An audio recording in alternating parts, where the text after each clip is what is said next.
তিলক Varma injury আছে ভাই, কি আর বলবো, খুব দুঃখজনক একটা খবর। কারণ তিলক বর্মা এত ফর্মে ছিল ভাই, কি আর বলবো, সে কিন্তু নিজের দমে এশিয়া কাপে ইন্ডিয়া ভার্সেস পাকিস্তান ম্যাচকে কিন্তু জিতেছে একাই এই তিলক বর্মা। এখন তার ব্যাক ইনজুরি আছে, তার পরিবর্তন হতে পারে ভাই শুভমান গিল। কিন্তু না, কেন বললাম না, ওপেনার জুটি আছে এবং শুভমান গিল কি পানি দেওয়ার জন্য থাকবে? এই শুধু প্লেয়ারকে পানি টানি খোয়াবে ইন্ডিয়া ভার্সেস নিউজিল্যান্ড সিরিজে টি-20-তে?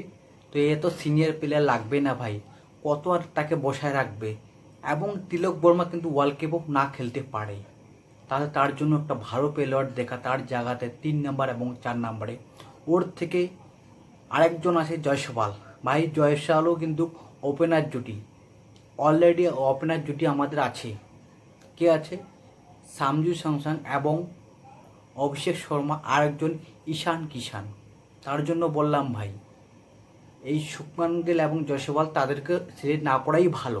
এমনিতে ওপেনার জুটি আমাদের আছে এবং আরেকজনকে করা যায় ভাই, সে এত জবরদস্ত ফর্মে আছে, আইয়ার ব্যাংক। আমাদের আইয়ার এত ফর্মে আছে ভাই, সের আইয়ার যে পাঞ্জাবের ক্যাপ্টেন আইয়ার ভাই, এত ফর্মে আছে ভাই, তাকে নেওয়া খুব ভালো।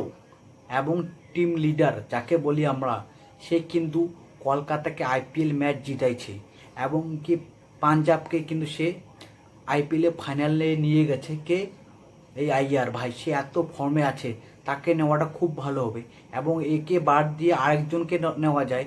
এবং আরেকজন আছে অলরাউন্ডার রিয়ান পরাগ, সে কিন্তু স্পিনার বল করে ভাই, কি বলবো, তাকেও কিন্তু নেওয়া যায়। এবং আরেকজন জিতেশ শর্মা। এই দুইজনের মধ্যে এই 2-3 জনের মধ্যে একজনকে সিলেক্ট করতে পারে ভাই, কি বলবো, রিয়ান পরাগ এবং জিতেশ শর্মা এবং ফের আইয়ার, এই 3 জনের মধ্যে